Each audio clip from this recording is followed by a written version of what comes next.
Hello friends, welcome to പ്രണിതാസ് അടുക്കള. നമ്മൾ ഇന്ന് തയ്യാറാക്കാൻ പോകുന്നത് സോയ ചില്ലിയാണ്. അതിനുവേണ്ടി സോയ ഒരു 10 മിനിറ്റ് ചൂടുവെള്ളത്തിൽ കുതിർത്തി വെച്ചിട്ടുണ്ട്. നമ്മൾ അതിന് നല്ലോണം പിഴിഞ്ഞ് ഒരു പാത്രത്തിലേക്ക് മാറ്റാം. സോയ വെള്ളമില്ലാതെ പിഴിഞ്ഞ് മാറ്റി വെച്ചതാണ്. ഇതിലേക്ക് നമ്മൾ കുറച്ച് മസാല ആഡ് ചെയ്തു. 2 സ്പൂണ് കോൺഫ്ലവർ മാവ്, 2 സ്പൂണ് അരിപ്പൊടി, 2 സ്പൂണ്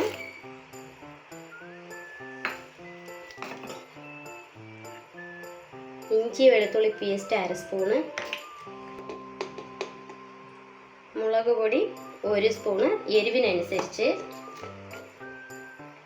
ഉപ്പ് ആവശ്യത്തിന്,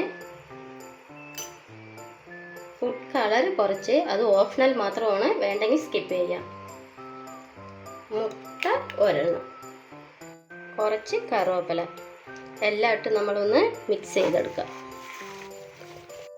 മസാല പിടിക്കുന്നതിന് വേണ്ടി ഒരു 15 മിനിറ്റ് നമുക്ക് മാറ്റി വയ്ക്കാം. സോയ ചില്ലി തയ്യാറാക്കാൻ നമുക്ക് ഒരു ചട്ടിയിൽ എണ്ണ ഒഴിച്ചു കൊടുക്കാം.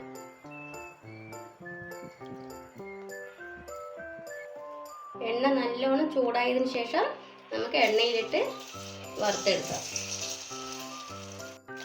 2 കറിവേപ്പില മേലെ ഇട്ട് കൊടുക്കാം.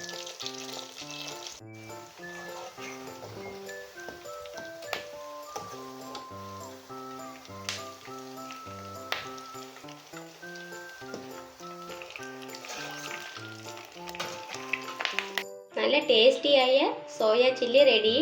എല്ലാവരും ട്രൈ ചെയ്ത് നോക്കി അഭിപ്രായം പറയണേ.